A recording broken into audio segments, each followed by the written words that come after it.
here twiddling our thumbs, but this new year, we're too busy chatting to get started on time. Do we have any public comments? Well, the agenda was sent to you ahead of time. Do I hear a motion for its adoption? Second? All in favor of the agenda? Thank you. You also sent a copy of the minutes from the December 9th meeting. I'm assuming everyone's had a chance to review them. Do I hear a motion for their adoption? Thank you. Second? Second. With that, all in favor? And our next item is an exciting one, and that is the introduction of our new members, Mike and Lewis. And so I'm going to let them just briefly, we'll start to my left. Mike, just share just a little bit, and very excited to have you. Yeah, I'm a full-time resident, moved here in September from Florida, but I actually grew up in Virginia and retired down to Florida about 4 years ago, and then decided to come halfway back. So my neighbors are all calling me the halfback as I come back. But loving her. I had a place in Surf City before, and then got rid of it to go down there. And this place, Topsail, is amazing. Well, welcome back to North Carolina. Yeah, I think it's a pretty fun. We think it's a pretty fun place. Yeah. Lewis, we're excited, especially once we know you have a Bush Marina connection. That's right. That's right. I've never left the state of North Carolina. I've been coming to Topsail since I was 4. And that's my legacy for like 35 years. So it's kind of fun after all these years, and they're gone, but I'm back here. So I've been here for the last 3 years, permanent residence. Well, we're excited to have you. Thank you. The next item on our agenda is the selection of a chair and vice chair. So I will open the floor for nominations for chair. I nominate Cindy. I second. All in favor? Thank you. Well, thank you. Thank you. All in favor? Aye. Well, I appreciate this. A vote of confidence. Hey there, how are you? Welcome to our audience as well, two commissioners. That's pretty good. Next, I will open the floor for nominations for vice chair. And Go back and forth. You good? Will you accept that nomination? You don't want to say, you do great. I'll work with you. If that's what everybody wants. Good start. 2026 is starting off right. Do I have a second for the nomination of Pam for vice chair? Second. Thank you. All in favor? Aye. Well, thank you very much. We'll move on now to the substance of our agenda, and that is Josh Hammond with Game Time.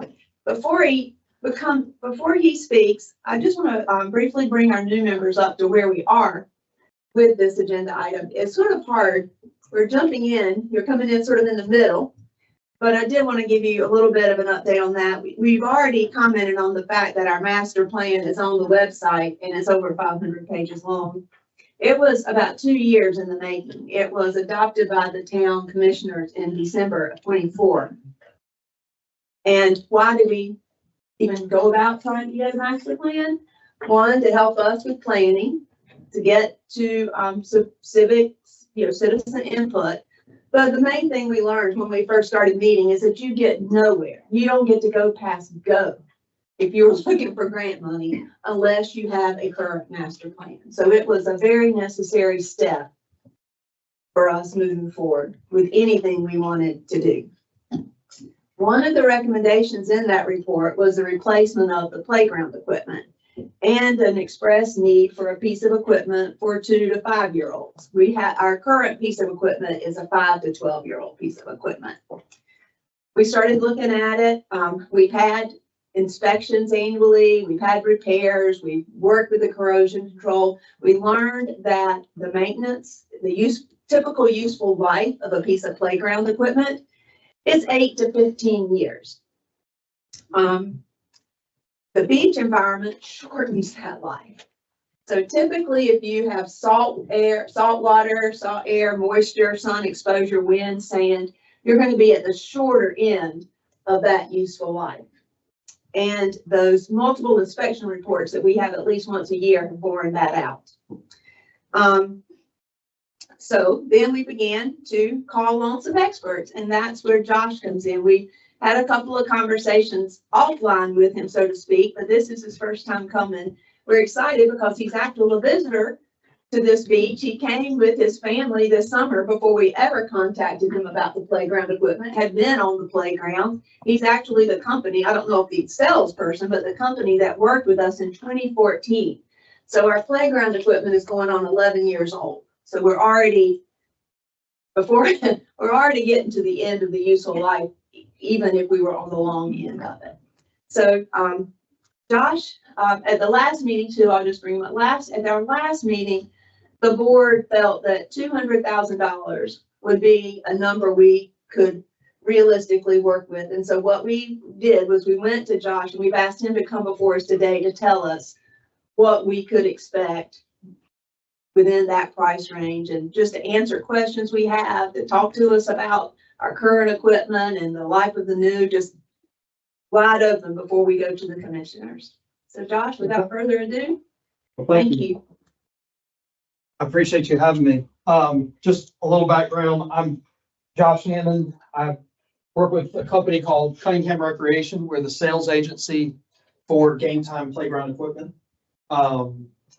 Your playground, you were right. It was sold just before I started. I've now been with them, June will be 12 years. And a little bit about Game Time. I just heard two of you talking. I think the stars have aligned. Game Time is based in Chattanooga. So I mean, I think that says something. But we tried to help you guys with maintaining this playground. You guys are doing what most people should be doing, and that is having a third party come in and inspect your equipment at least once a year. Draw a line in the sand, somebody that's a different set of eyes, that is experienced with inspecting the playground, telling you what needs to be improved. And for the most part, your playground has done exactly what it should. But as you guys know from living here, the salt air, the salt water shortens that life expectancy. So when we were here with my wife's family this past summer, the little ones were on the playground pretty much daily. We were staying literally right across the street from the playground. So they were there quite a bit. And I saw things that I had seen in the reports. I saw what the environment has done to it. And to get the call from you guys was welcomed. We've put together a plan for next steps. One thing I was asked to speak on is something we talked about on the phone a few weeks ago. And it's something I talk about quite often with folks just like y'all. And step one is understanding the difference between an accessible playground and an inclusive playground. And what you have out there and what I'm proposing for you guys is an accessible playground. In current standards, that is the minimum standard for a playground, is being able to offer play equipment that anybody can play on. Which you guys, when you go to the playground, you'll see that there is a platform that's kind of one step up off of the surfacing. We call that a transfer platform, and that is the minimum standard for a playground to allow somebody in a mobility device to be able to transfer onto the play equipment and then progress through to the slides, the different climbers. So you have that. Some folks mistake that with an inclusive playground, which is becoming very popular in the industry. That is kind of the next step up, and that is truly making a play environment for everybody, all ages, all abilities, to be able to play together. That also comes with a bigger footprint, a bigger budget for a playground, because then you start introducing sensory aspects. You start introducing a ramped system to get them on and progress through the playground. But what I was asked to look at here, as mentioned, the $200,000 budget. you guys have a well-established space, so we came and measured within your concrete sidewalks and designed something to fit both space as well as the budget. So if you could show that image, this is the playground that we've put together so far. One thing I always tell folks when we look at these is your eye is always going to go to, well, I don't like those colors. That's okay. That's okay, because colors are going to be the last thing that we select. What I really want to look at is A, this fits your space. B, it offers the 2 to 5 as well as the 5 to 12-year-old option. You still maintain swings within the playground. I can't tell you how many folks that I've talked to over the 12 years. If you don't have swings and you don't have slides included in your design, don't call it a playground. A lot of folks view it that way. So we definitely have more to offer than what the current equipment is. More slides, more climbers, more spaces to swing, and I can get into the weeds as much as you guys want to about the types of swings that we are trying to include, why we included both plastic roofs as well as fabric shades, all of those things. But this is 1.0. We absolutely would love the feedback of where you want to see things added, where you want to see things left off. That's all part of the process. What I included in this proposal, knowing that we wanted to be focused on maintenance and this thing lasting as long as possible. When we get to the quote, our company offers, I should have said this to start with, Game Time is the largest playground manufacturer in the country. So we do this, and we do this in a lot of different areas. Cunningham Recreation that I represent we're celebrating our 60th year this year. We've only been partnered with Game Time for those 60 years. Game Time's been around since 1929. And with being the largest in the country, we've worked in plenty of coastal environments, and we've learned through the years of what to do differently. So one thing that I included as an option in this proposal is what we call our coastal paint package. And really when we hammer down to it, it is a additional layers of paint on the equipment to keep that salt air and salt water from getting down to the raw metal as much as possible. We have the option of doing this playground in stainless steel hardware. My personal recommendation on that would be allow me to do what we normally do with our hardware, and that is mostly stainless. But there are parts, some clevises here, some pendulums there that are zinc instead of stainless. I will stay in close contact with you guys. It's not hard to lure me down to the beach today. It will not be hard to lure me back down if needed. But putting some of these traditional pieces in that have worked in coastal environments, if we see that, in 6 months, in 12 months, that we're seeing rust in certain areas faster than we should, I highly encourage you, pick up the phone, shoot me an email, get me back down here and we look at it. And I will get you different hardware to substitute that and see if there is one product that works better in this environment than another. That is one thing I hang my hat on, is that I'm not here to sell this and then I disappear. An ideal customer for me calls me when they need this and don't call me again until they need the next one. But what that means is everything is going perfect between A and B. Rarely does that happen. Call me, I'll come down and we'll work on plans to keep this life of this playground going for hopefully more than 12 more years. I'll ask that we jump ahead to the budget. Because my main job is to help manage expectations on this project. You guys contacted me early and I appreciate that.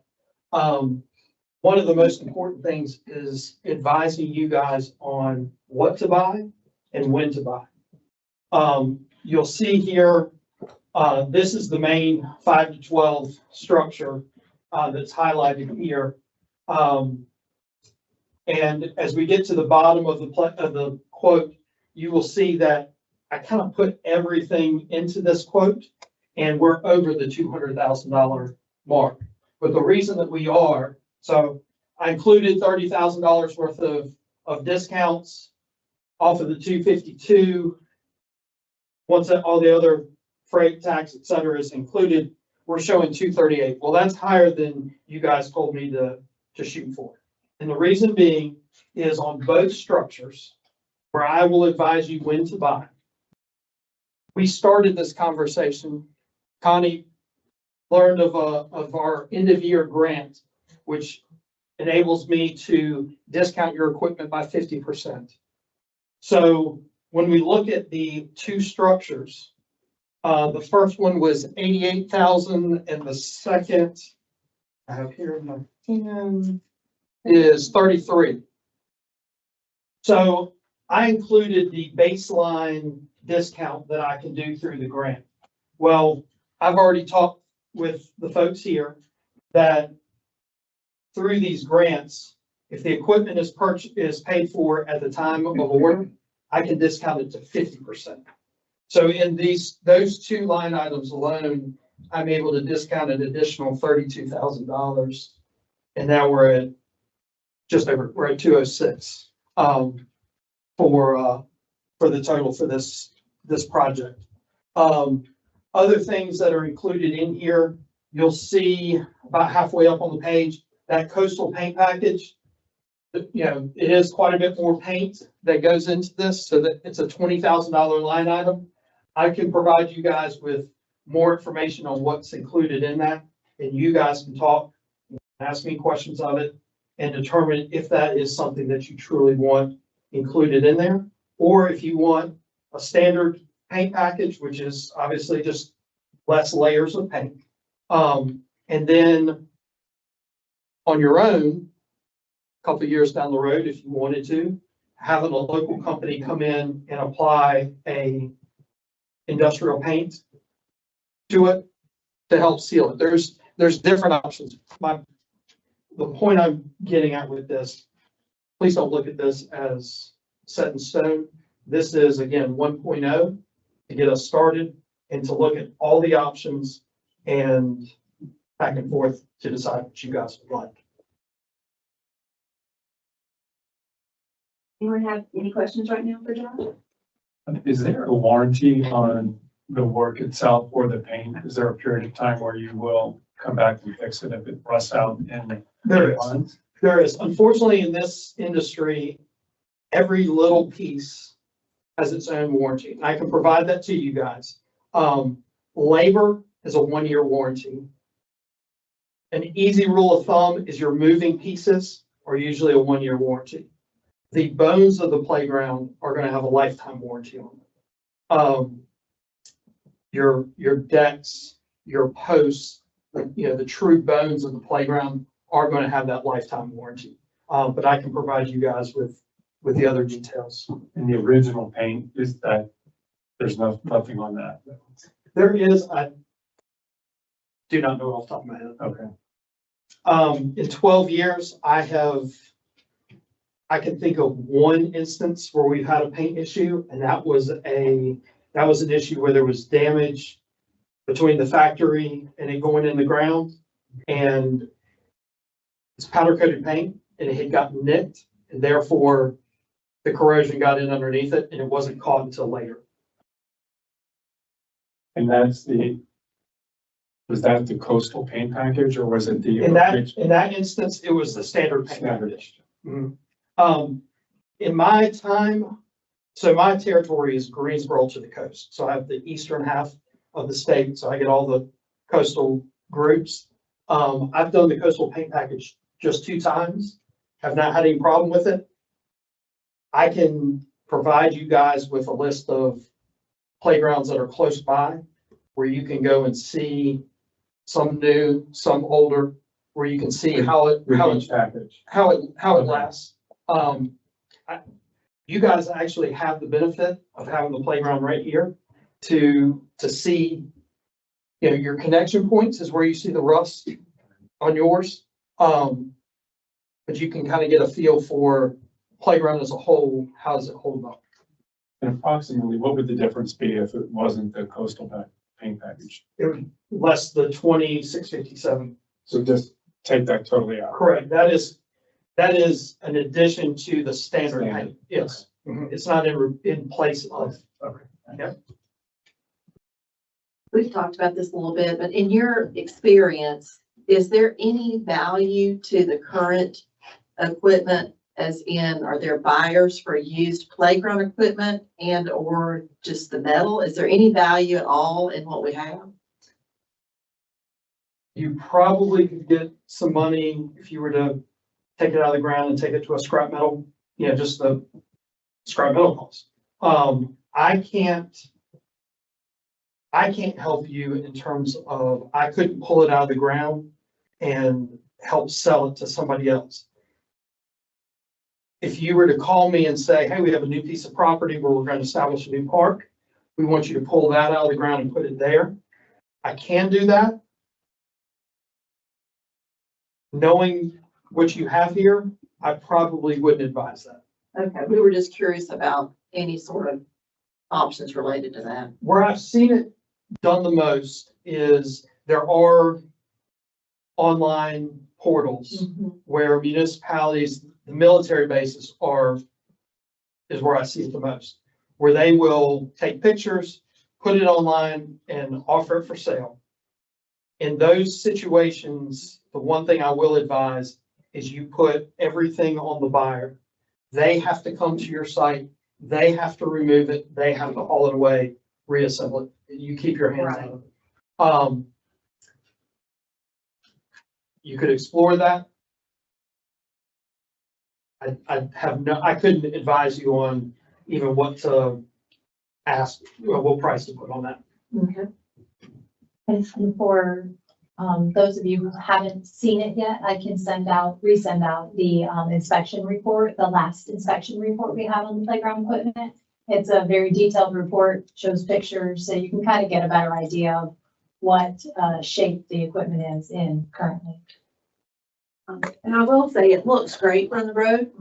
And my husband was like, it need replacing. It didn't take but about 3 minutes of an up close look. And he said, this equipment needs replacing. So if you haven't looked at it and you wonder, I really encourage you to take a little bit. It won't take much of your time before you notice.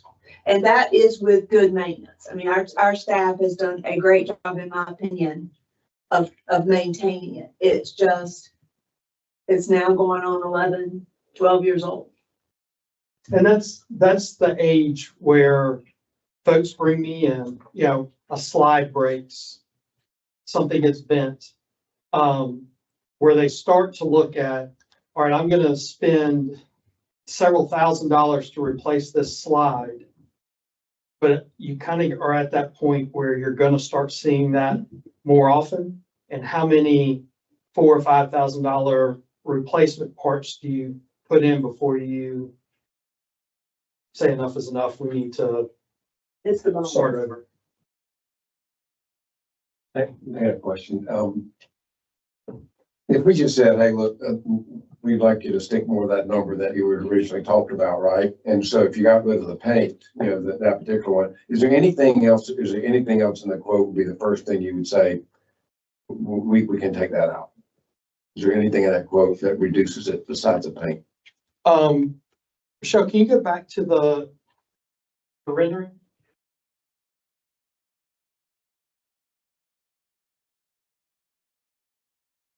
Thank you. It's small potatoes, but I would, because you have a shelter right next to the playground, you could do away with the benches and have your seating under the shelters. You know, I'm basing this off of all of my coastal customers that I deal with. We are about 50-50 on some folks do not want a fabric shade at the beach. They want it for the shadow, but you guys have more wind than I do in Raleigh, and they worry about that. I personally don't have a lot of issue with the fabric shades. Over time, they will be less taut just from the flapping and the wind exposure. Most of the maintenance departments that I deal with don't even take the fabrics off unless we know a hurricane is coming, is imminent. Even those, I have several that have left those up. Sometimes fabric tears, small tears, I can provide a patch kit that's simple cost and repair. The two that are shown here, you would probably be looking at $3,000 to $5,000 to replace the fabric if they were to tear and need to be replaced. So those would be the things that jump out to me that I would say you could do without if you really just didn't want the additional seating or the shade. The two shades are 5,000? If I were to replace if they were to tear and I were to replace just the fabric on them, the replacement cost would be that. I can easily talk to the office and get back to you guys to say, if I were to omit them and never design them included, how much that would save you. I can include that. In the ground, what is that? So we call it engineered wood fiber. It's wood mulch. It is a certified playground mulch. So it's different than what we would put in flower beds at home. But that is the least expensive surfacing option. I have about 5 or 6 different surfacing options that I use and, or that I can sell. 99% of what I sell is either this or the opposite end of the spectrum, a poured rubber surfacing or a synthetic turf. And you're probably looking at this is probably $1.50 a square foot versus poured rubber or synthetic turf is $30 a square foot. It's ridiculous how opposite end of the spectrum they are. And do the previous installations, do you replace this or add to this every year, the floor? You have to top it off. It'll get displaced. It's wood, so it's going to break down. What I've always told people is on day one, that black curve that you see lining it, that's 12 inches tall. So on day one, I'm going to pretty much fill that pit with wood mulch. Play on it, rain on it, it's going to compact down to about 9 or 10 inches, which is where it's required to be. Each year with the traffic that this park is going to get, you're probably going to have to add a couple inches each year just to maintain that 9 or 10. Probably Tom could probably speak to it better for y'all locally. The stuff on the bottom is going to deteriorate more. You can go out there and I'll say till it up, turn it over, once a year and help extend the life of it a little bit. Like bump it up, almost. Yeah. The stuff that's 6 inches down is good mulch. It's just wet because it hasn't seen the light of day. It's not being walked on or anything, so. That's right. So it's not having the abrasion. So the top stuff will turn to smaller pieces of sawdust quicker. So turning it over brings that back up. So you can do that. I have some groups that will about every 3 to 5 years, again, depending on the need. So it's park specific, but every 3 to 5 years, they'll come in and pull up some of those curbs and dig out all of the mulch and get rid of it and then start with new mulch. So that way it's fresh and fluffy. That's industry term. You have new mulch. So you can do that, but a majority of folks at most turn it over and top it off with new mulch. I apologize, I apologize, I don't know, is there currently an annual or budget to replace that? Get it all? No. No, They put mulch down this year and 2 years ago. That's the rubber mulch that's in there, or is that regular mulch? They blow it. They've got a truck and they blow the mulch in. I thought it was wood. It's wood mulch. But now No, it's wood. that you asked that, It's wood. guessing too. Yeah, I don't know if it's been done, it's mostly been done by Sanderson. Yeah, it was, It's not contracted necessarily specifically for it. we did put a little bit of extra mulch up there Is that done by by Sanderson. Sanderson? but will this add anything, will we need to put something else in the budget because of this now? Or is it already in there somewhere? Well, I mean, we have some, Connie can speak to this better, but we have money in the budget that's for, kind of maintenance and repair. Organization, it's not specific for, Okay, each thing, but, we do have money in the budget for that every year. okay. And once we would see what the cost of that would be based off your recommendations of what we should do yearly, then we would just adjust, we would just adjust that line item accordingly. Yeah, we have a maintenance repair of grounds up there. And this isn't any larger than the existing floor plan, same plan? So it's about a couple of inches of new mulch. Got an idea on the price? A couple of inches. just under $5,000 for 31 square feet. Okay. And that's brand new. So that's me coming in, Oh, that's brand new. taking it down to dirt, so scraping it at concrete level, taking all your old equipment and be gone, and starting over brand new with 12 inches. So your annual would not even be Yeah. that much. So like 2,500, 3,000. Probably not even. Because you're probably only gonna put a couple inches in there, top it off each year. On something like that, I'd work with y'all and give you who I use and let y'all deal with them directly. It's gonna be a cost savings to the town as opposed to for that small amount coming through me, it's not gonna be cost effective. Thank you. And as Josh said, we're at 101. We've been talking about the need for it. What could we replace it with? What do we believe was a reasonable amount of money to accomplish the goal? So what we're deciding today is whether, as a board, we feel comfortable asking the commissioners for a capital improvement request of $200,000 to replace the playground equipment.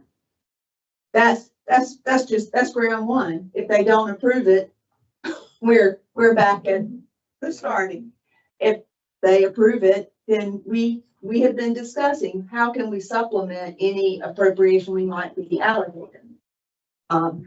We have means to try to figure out whether we can raise an additional 30, but until we know whether the town is willing to commit to this project, this is as far as we go. I mean, a lot of these specifics, we would iron out when and if the town approves our capital request. So the real decision today is you now have a vision of what we believe could be done within that amount of money.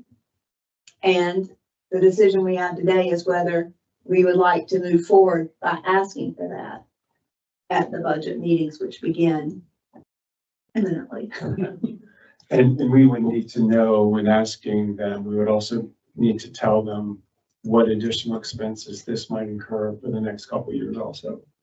Whether it be a maintenance issue, to let them know things might be coming up, right? Yeah, which should be very similar to What what you we're have. already doing today, Okay. the inspections and the maintenance and repair. So nothing new that you can think of. Yes. hopefully even less, because you have new equipment. And, Look at the inspection. It's something called Playground Guardian. So that's who I use. They're the largest third-party inspector in the country. So they just give you a score, or do they go individually for each piece that's up there? Like a health inspection. What you guys, with what you guys have agreed to with them, they are coming out and doing what we call a low frequency inspection. So they are looking at every bolt, as you can imagine, there's a lot of safety regulations that go in with the playground. So they are looking at spacing between the ramp or the transfer platform and the ground. They're looking at the depth of the mulch. They're looking at how many threads are exposed on a bolt. So they're going through it with white gloves. My question would be like, you have the swing separated. Are they maybe in better shape than the other stuff? And if so, how much would that save? Maybe we could 5 years down the road replace them. Is it all some, The swings are they eat up a lot of real estate, as you can see there. But in the grand scheme of things, the cost of the swings aren't going to save you a tremendous amount. I know a couple of years ago, only because I worked with y'all on this, your maintenance crew accidentally backed into the swings and bent one of the upright posts, and we had to replace that. We only replaced a part of it. So when I go to swings, the first thing I look at is, obviously, is anything bent? And that top rail that goes across the top, is it warped? You don't have that in this. But I don't think you're going to see a great deal of savings by keeping your swings and replacing them at a later date. So back to your question, if there was something where I could see you saving a significant amount, it wouldn't be, I don't think it would be in the swings. and I think we're jumping a little ahead. I mean, let's start with plan A. Okay. We have to go to plan B or C, so we can, but, today is just to see what the vision would be and what could we do with that amount of money. And that's coupled with grants and discounts, and, maybe some supplemental funding through donations. I believe we can make a good case. Does anybody else have any questions for Josh? Anybody, Tom or Christina? And we have already set up the donation line item, and we've talked about how to move forward with that. Again, as Cindy said, I guess it's up to the board in its entirety there to say, yes, we would like to present a capital request to our mayor and board of commissioners. And then we will implement that with our budget retreat talkings. So, and that is a good lead in, because my next question is whether or not I hear a recommendation from a member of the board to proceed with this capital improvement request. I recommend we proceed. Thank you. Do I hear a second? Second. Thank you. All in favor? Aye. Aye. Well, thank you. We can't get past go if we don't start the race. And with that said, we had to get our budget request in this week, and we have met that deadline. I'm happy to say we were advised to get it in early. We have done that. My understanding is the budget workshops are the last week in January, and that's when we will have an opportunity to make our request. And I would like to encourage you, when we learn more about when our group would be making that request, that you come. It's an open meeting. And so I think we need to be there to support. And once the commissioners make their decision, then we'll come back and then we can see where do we go from here. Yeah, we'll have the budget retreat on January 27th and also January 29th. It'll be 2 separate days. So during one of those days, the chairman will come and make the presentation of the CIP request. It would be nice if y'all could get able to support It him. would be very nice. And just to follow up on what Connie was just saying, one of the things you will see in that master plan was, and it was a very ambitious plan. I'm just gonna say, it was very ambitious if you haven't looked at it. It called for full-time dedicated staff. It called for programs. It called for a new facility. It's very ambitious. But one of the things it talked about was whether or not it would be worthwhile to form a nonprofit corporation like Friends of the Park. And we actually talked to someone from the School of Government on that and had our own discussion as a board and decided it was not necessary. But that did not prohibit the town from soliciting donations. And we were talking on our Parks and Recreation website, which we have done a lot this past year to up in 25. We updated it, removed some things, added some things, was to put a page for people to be able to contribute money and have levels, and we would recognize them on our webpage. We haven't proceeded very far with that because we really haven't had a project to ask people for donations. But we do have a line item for it, and we got $5.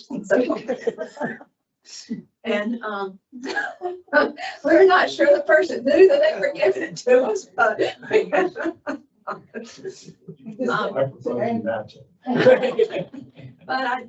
but we are, as a board, we're taking baby steps. You have to build, and we believe that if we have something to push, that we think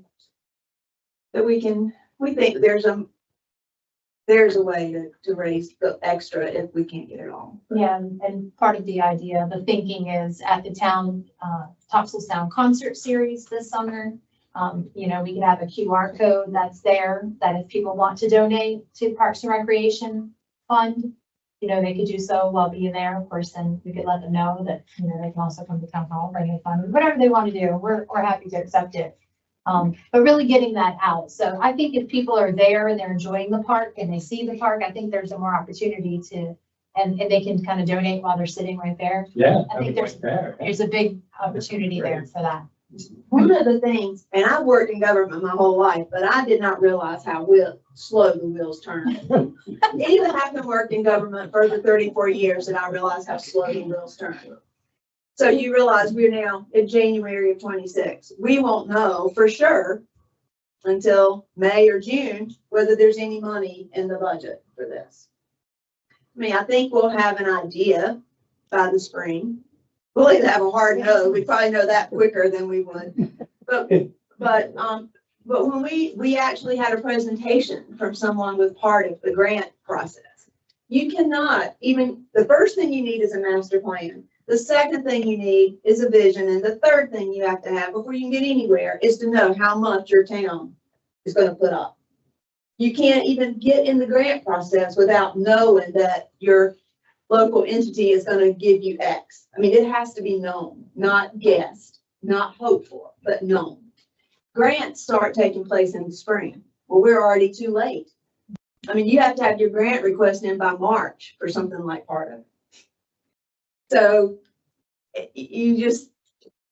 that's right. So what we were hoping and working with Josh that we might not need to go to part of because there was many hoops to grant for those grants, that maybe we'll be able to do it with say the 50% discount, that we can work with him. But before we can even get there, we have to know what we have.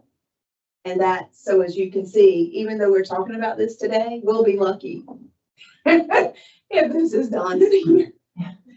And then our equipment will be 1 year older. I think Surge City just got some money. Wasn't a ton, but it was something. So, but we can start jumping into that once we begin to have our things. So, if there's nothing else on this, Josh, thank you very much for making the trip. Thank you, Brian. I'll let you talk to Christina. We might want you sooner, like January. I don't know. We'll figure it out.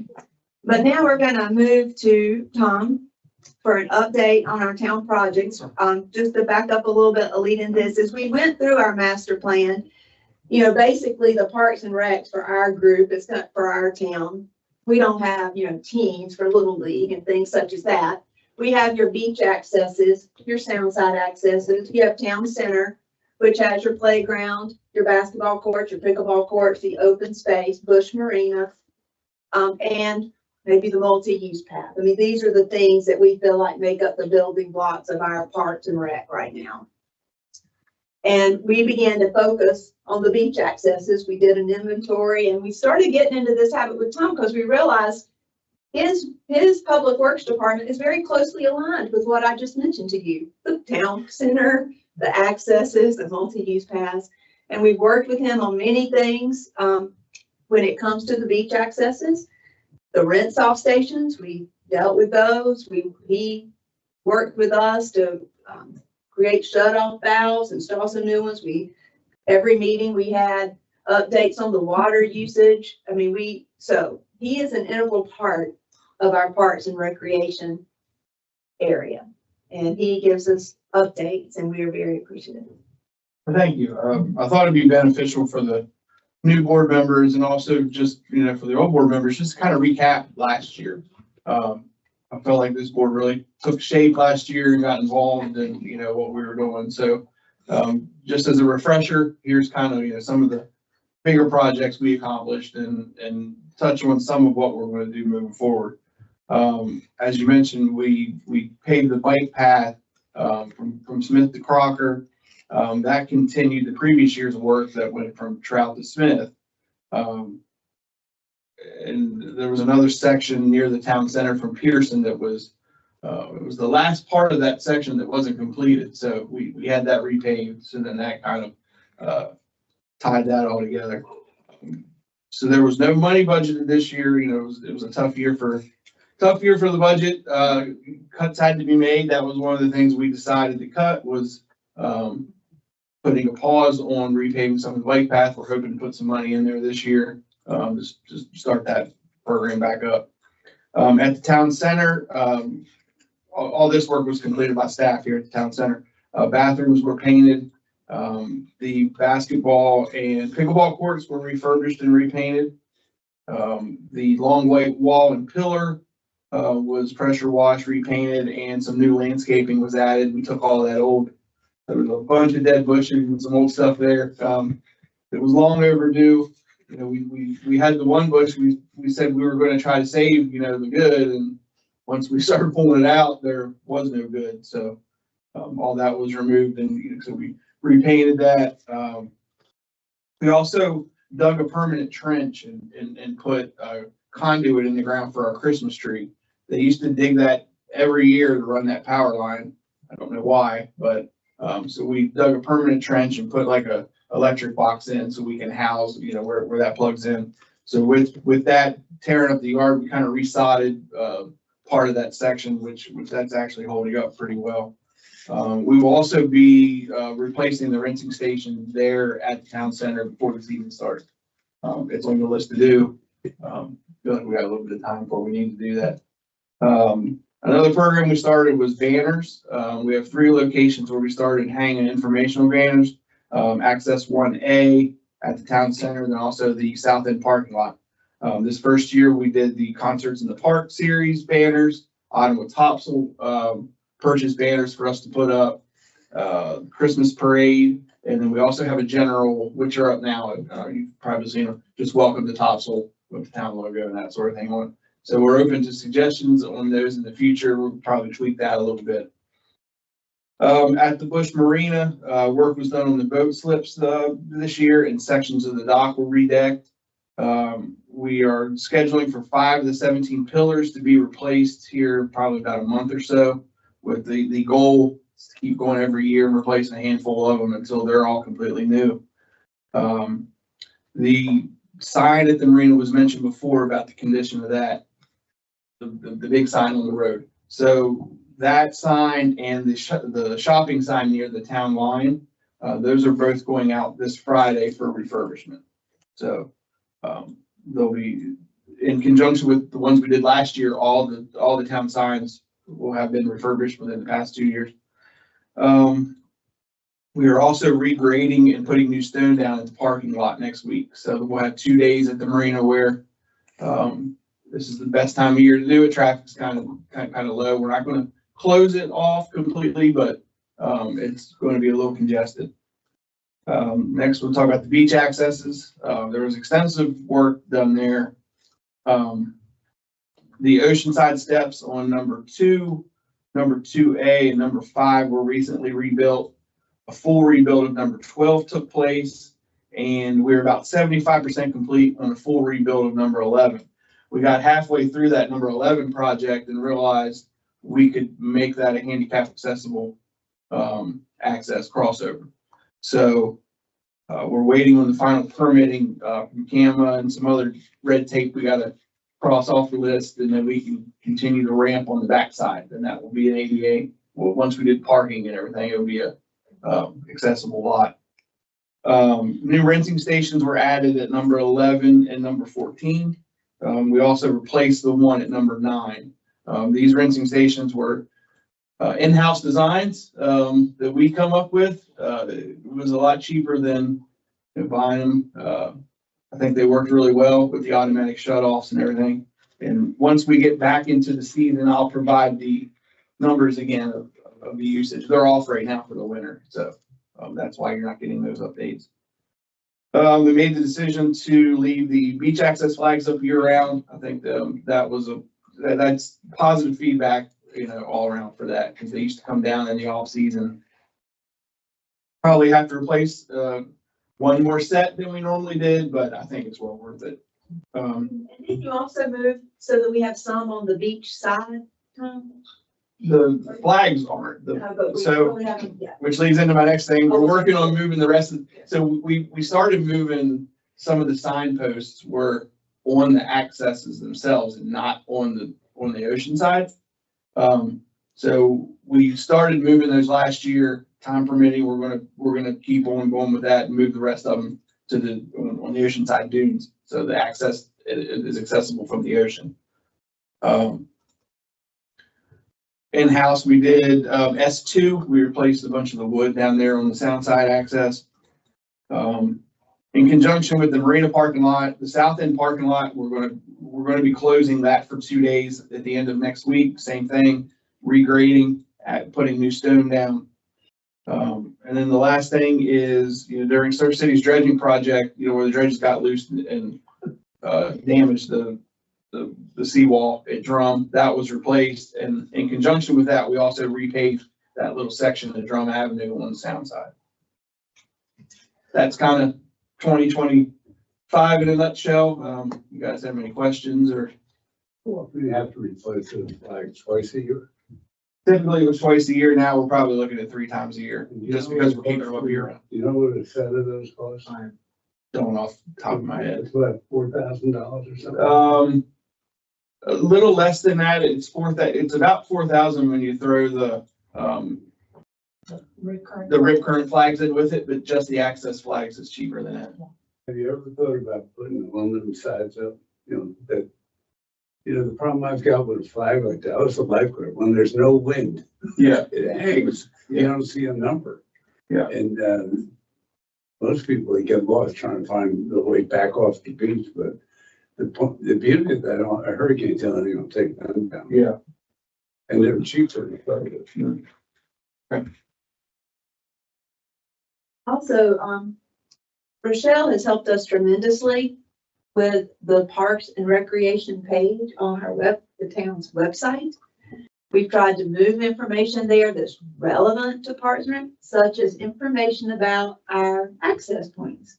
I don't know how many people, look, I realize my generation, I like websites, people do other things now, but we did move the sheet that lets people know where our accesses are, whether there's parking there, whether there's a rinse-off station, and keeping that up to date. And that, it may be on more than one spot, but she shifted it to Parks and Rec. So we worked really hard this year on the Parks and Rec link of the town's website.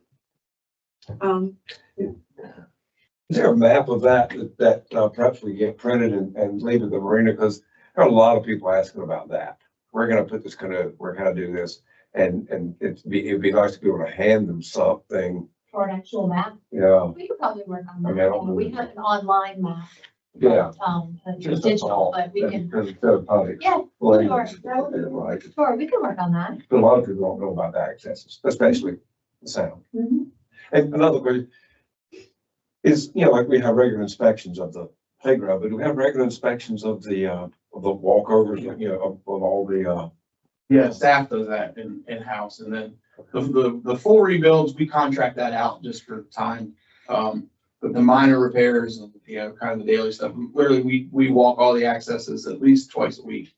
Right. Just looking for loose nails, loose boards, that sort of thing. so it gets to the point where there's just, you've repaired it so many times, it's time to replace It's it. just time to replace it. Okay. Or also the sands over, a lot of the ones we're doing now, the sands has kind of overrun it, so we have to go up and over.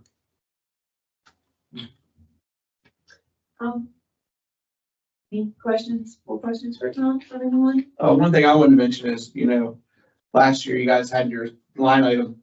I think that was the first year, if I'm not mistaken, they actually spent money out of your line item, and that was that project, for the pillar at the park, which I thought was, a very good use of that. I just would kind of mention, hey, think of any type of projects like that, for next year. And we won't do this today, obviously, we're running short on time, but Connie, when you're through the budget crunch, she came and gave us a presentation earlier in the spring about the different line items. Like, we learned that even though there's only $3,000 in the parks and rec line item, there are many other places in the budget that make up our line item. One is festivals, which we have in the summer. And one of the things we've tried really hard to promote those better. That's sort of what initiated our whole thought of those banners, which we've used for different things. And also one of the suggestions from the board, coupled with Christina, was food trucks. And there was food trucks at the last one. And we think that's a real positive thing to generate more attendance. So those are some of the things that the board has been doing and working towards. But I would love for our new members, as well as refreshers for us, maybe March, April, I don't know when would be a good time, to help us relearn sort of where all those different pots of money are. Not that it concerns us, just concerns them in fulfilling the objectives that we might ask them to do. Well, if there's nothing else, we'll move to the next item on our agenda, which is the adoption of our meeting schedule. We meet the first Tuesday of the month. Is that still good with everyone? Yes. And we meet at 2 o'clock. We've met at 10 o'clock. We've met at 2 o'clock. You all good with 2 o'clock, or do you prefer? This is it. February the 3rd, I already know I'll be out of town. Well, that is good, because so will Bob and so will I. So we've lost, but also keep in mind that the week before the 3rd is the budget workshops. And so what I was going to suggest, in keeping with these absences, is that we do not meet in February, but in essence, our February meeting, if you can put forth the time, would be to possibly attend the budget workshop when our concerns are up. So, When you say retreat, is it a different place? No, it'll be right here. in Oh, this okay. meeting room. Can you send us the time and the date? We will, once we get that finalized, it'll be a little closer. But again, those, the 2 days are January 28th and January 29th. I'm sorry, 27th and 29th. So it'll be one of those days. We haven't finalized the actual schedule. we'll probably know First which it will day. be- Yes, so you'll know which day, you'll know about a time, frame. It might be a little loosey on either side.